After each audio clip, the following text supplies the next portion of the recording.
My organization, we work with parliamentarians across the world. We've launched with the Konrad Adenauer Stiftung, the Global Parliamentary Alliance Against Atrocity Crimes, and all of our members have all conveyed the message of what the gravity of the crimes committed touch on the Genocide Convention.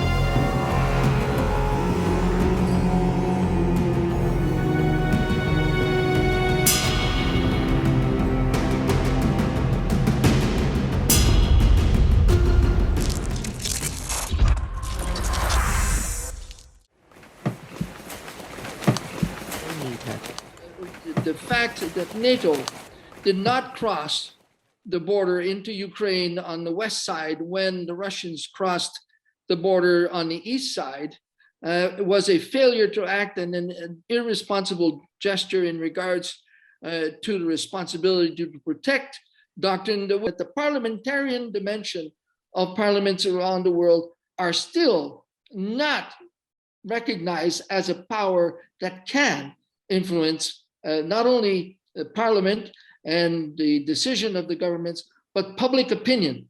The fact that they have moved to use children as instruments of war, of using children in the front lines, both the extremists and the Russians, and that they have literally separated children from their families to re-indoctrinate them and use them.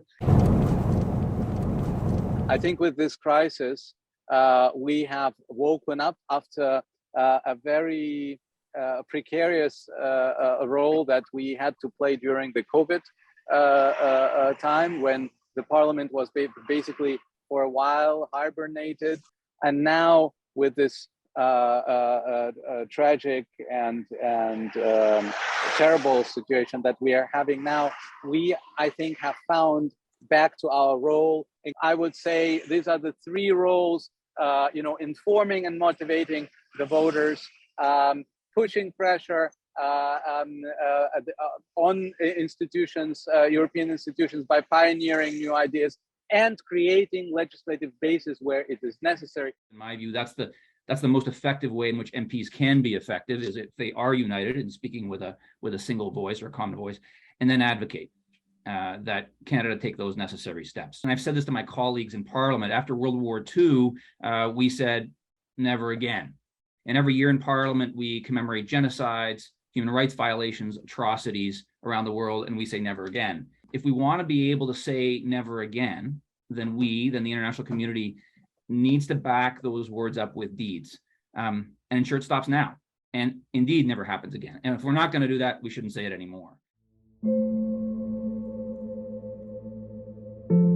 Forcible transfer, which is a war crime under international humanitarian law, and which may also, depending on circumstances, constitute a crime against humanity.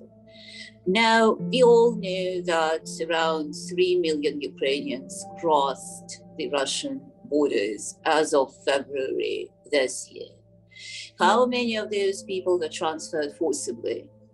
There is no statistics, and it's impossible to establish. Crimes against women, sexual crimes against children. It is something what the world haven't seen for many years.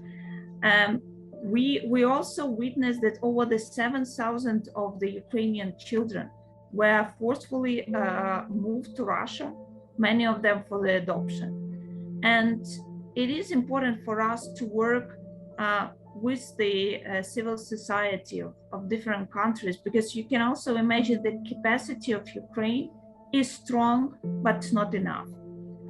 Justice needs to be brought to Russia and to Putin regime, because each unpunished crime, unfortunately, but it links to the other crimes. One of the most bitter memories for me, of course, is Bosnia, where up to 20,000 women were raped and only a handful of people were ever indicted or actually brought to The Hague.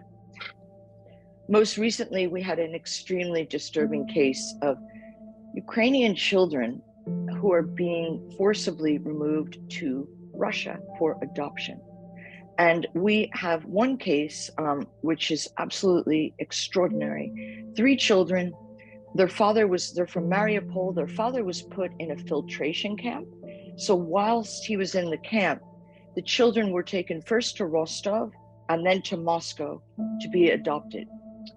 By sheer unbelievable resilience, the eldest child, 12 years old, somehow managed to find his father's boss, who was in Bulgaria, and said, they're going to adopt us. The boss found the father, and the kids connected, and most heartbreakingly, the eldest boy, Matvey, said, Dad, you have to come get us. They're going to adopt us.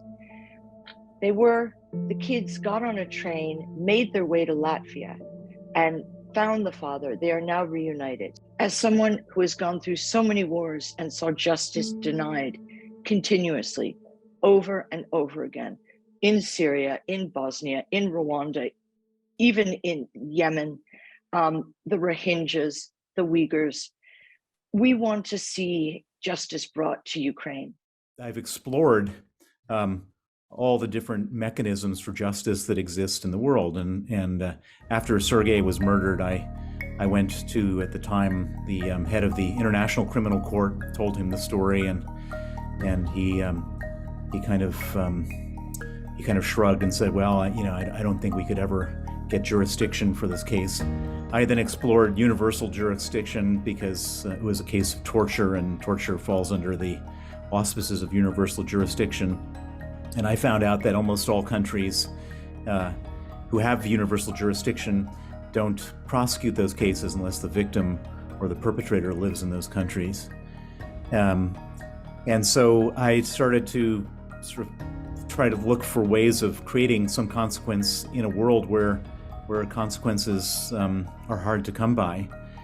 And that's where I came up with this idea of targeted asset freezes and visa bans for people who were involved in Sergei's death and other similar cases like it. And as many of you will know, that's now become the Magnitsky Act. We need to be doing stuff right now, today, and putting pressure in every way possible so that that Putin can't afford to do this war, that he doesn't have the money, and that the Ukrainians have the money to carry on. And I would like to point out two fights where I've been very active in the last weeks and months, because I think there are still big holes and big gaps in Western and specifically in European sanctions. You know that the European Union adopted its last package of sanctions last week. Firstly, those are the Russian diamonds. The other sector on which I would like to focus with you today is the nuclear sector. We do have the tools, and we do have the technical possibilities to stop financing the regime of Vladimir Putin. And we can do that notably by stopping financing blood diamonds from Russia, but also this nuclear giant Rosatom. I think that our sanctions are working. We've so far, since the war began, we've apparently seized about $150 million worth of assets. I think that as long as we're working with our allies in imposing sanctions on dual-use technologies, that's clearly having an effect on Vladimir Putin's ability to make war. I think that we need to start considering secondary sanctions. Genocide is a crime under international law, which the civilized world condemns, and for the commission of which principals and accomplices are punishable.